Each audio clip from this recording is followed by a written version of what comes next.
The first few steps of freedom, ones Bobby Hines could hardly believe he was taking. I thought I was finished.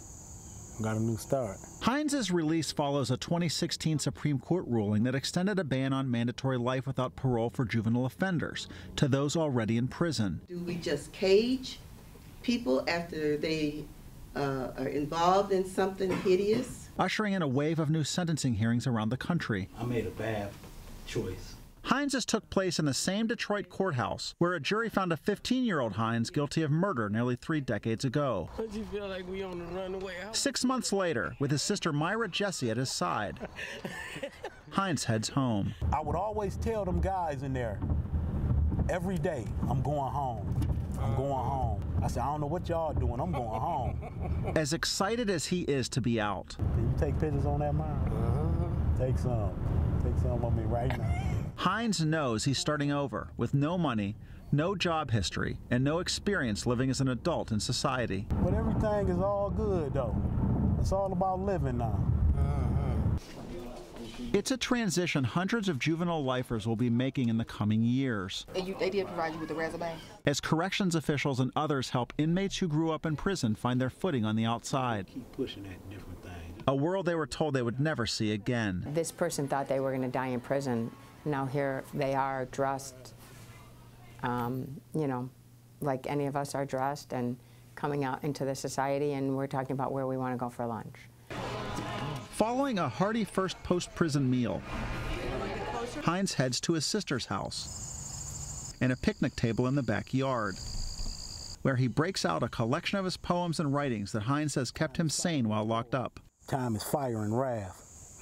Time is Mr. James Warren that I killed on the block. Hines still struggles to come to grips with his role in the 1989 fatal shooting of 21-year-old James Warren.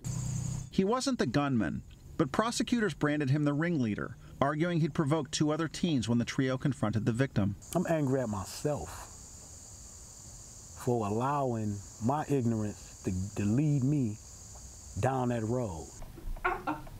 We forgive them. It also continues to weigh heavily on Warren's sister, who urged the judge to release Hines at the resentencing hearing in March. I wish he could take it back. I wish that for him. I can't say that it would bring my brother back. But a meeting could offer some closure. I'm hoping to get an opportunity to see him. I would like to, apologize to him and thank them for giving me a second chance. After a few weeks of freedom, Hines gets the chance to deliver his message in person. I don't never want to forget what I was a part of, so I always say that I did it because I know. Deep in my heart, I could have stopped it. For nearly 3 hours, Hines and Valencia Warren Gibbs talk about everything from technology. I didn't have not one day with a problem adjusting. Now, I had problems learning the phone and working the credit cards and stuff. To romance. So are you going to date? Oh yeah, I'm dating right now. Well, darn, for real? But they mainly stick to the 28-year-old event that altered the course of their lives and brought them together. I just wanted you out. Right. I wanted this over. Right. I wanted you to get beyond that. Their long-awaited meeting nearly complete. All that's left is to pose for pictures and say their goodbyes. Give me my hug, because we... All right.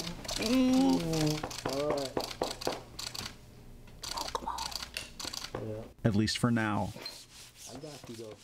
Mike Householder, Associated Press, Detroit.